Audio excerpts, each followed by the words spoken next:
1956년 9월 17일 영국 스코틀랜드 랜넉셔에 사는 헬렌은 가정부 일 때문에 하이 번사이드에 있는 집으로 향했습니다.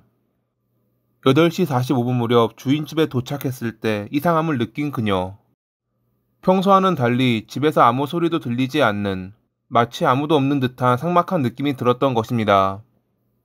집주인인 윌리엄은 일주일 동안 낚시 여행을 갔지만 집에는 그의 아내인 메리언과 그녀의 지인 마가렛, 그리고 딸인 비비안이 있었는데 이른 시간이 아님에도 불구하고 정막만 흘렀던 것이죠. 잠겨있는 문과 쳐져있는 커튼, 분명 평소 이 시간에는 볼 수 없는 풍경이었습니다. 불러도 안에서는 아무런 소리가 들리지 않자 주변을 둘러보던 헬렌은 부엌으로 연결된 뒷문의 유리창이 깨져 있는 것을 발견합니다. 무서워진 그녀는 주변에 도움을 청했고 마침 길을 지나가던 우체부와 함께 문을 열고 집 안으로 들어갔습니다. 그리고 그들은 침실에서 사망해 있는 3명을 발견했죠.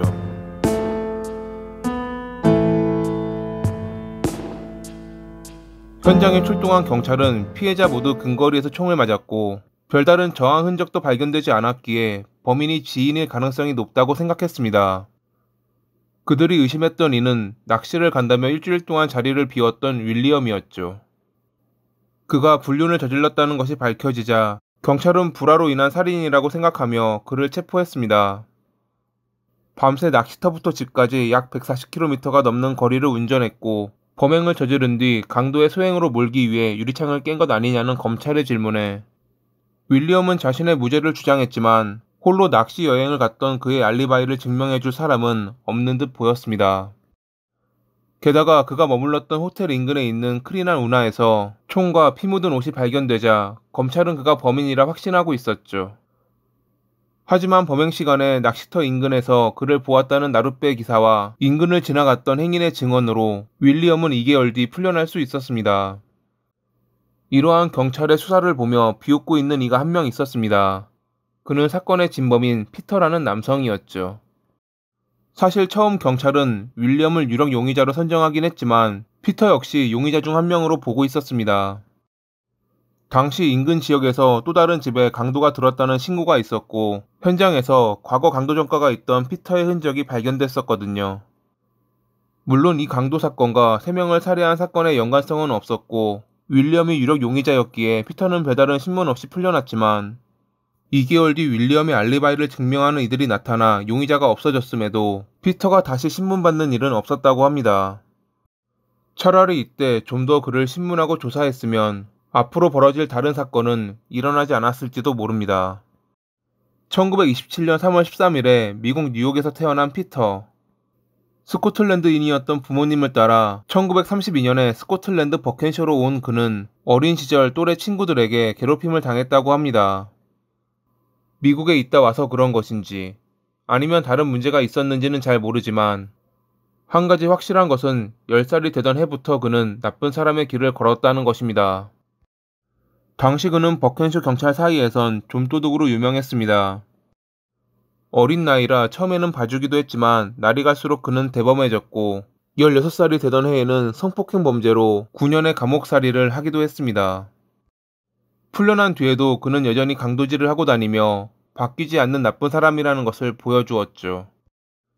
1956년 9월 17일에 그는 앞서 말씀드린 사건을 일으키며 3명을 살해했지만 다른 용의자 때문에 크게 주목받지 않아 빠져나갈 수 있었습니다. 그리고 1년이 좀 더 지난 1957년 12월 8일에 뉴캐슬에서 일자리를 찾던 중 택시 운전사를 살해하고 돈을 훔쳐 달아났죠. 택시에 재킷 단추를 흘리는 실수를 범하긴 했지만 이미 다른 지역으로 달아난 그와 연관짓기는 당시 기술력으로는 어려웠습니다.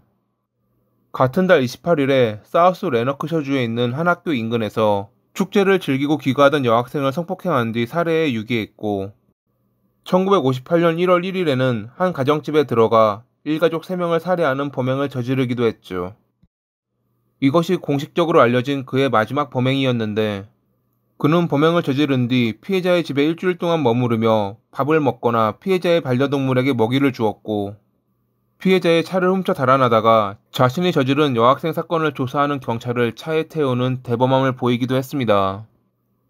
당시 여학생은 실종 상태였기에 경찰은 특정 지역을 돌아다니고 있었는데 피터는 그를 태워주었고 심지어 경찰에게 제대로 된 장소를 찾지 못하고 있다는 핀잔을 주었다고 합니다.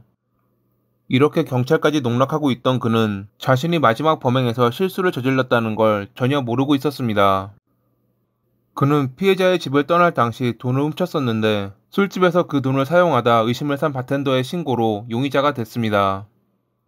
피해자가 범행을 당하기 몇 시간 전 인출했던 새 지폐라 운 좋게 은행에 기록이 남아있었다는 것을 피터로선 알지 못했던 것이죠. 1958년 1월 14일에 체포영장을 가지고 찾아온 경찰을 보며 피터는 "아직 아무것도 찾지 못했잖아. 날 데려갈 순 없어 라고 소리쳤다 합니다. 검찰은 8건의 살인죄로 기소했고 증거가 없다며 무죄를 주장하던 그는 글래스고 고등법원에서 열린 재판에서 몇몇 사건은 피해자들이 난동을 부려 어쩔 수 없이 살해했다고 말을 바꾸었죠. 그는 여학생의 시신을 유기한 장소로 경찰을 안내하기도 했습니다. 범인이라 인정한 상황에서 그가 할 수 있는 것은 감형을 노리는 것이었으니까요. 재판에서 그는 변호사를 해고하고 직접 자신을 변호하는 모습을 보였고 당시 담당 판사였던 카메론은 그가 매우 놀라운 기술로 변호했다고 말할 만큼 뛰어난 말재간을 보였다고 합니다. 하지만 끝내 그는 배심원단을 설득하진 못했죠. 기소 취하된 한 건을 제외한 나머지 7건에 대해 유죄 판결을 받은 그에게 판사는 사형을 선고했습니다. 1958년 7월 11일 라디오를 크게 틀면 조용히 가겠다라며 형장으로 향한 그는 발리니 교수대에서 마지막으로 사망한 두 번째 죄수가 됐습니다. 여담으로 제외된 한 건은 1956년 1월 2일에 칼더우드에서 앤이라는 여성이 성폭행당한 뒤 살해된 사건으로 당시 그는 용의자로 의심받아 체포되기도 했지만 아버지의 알리바이 증언으로 풀려났던 일이 있었습니다.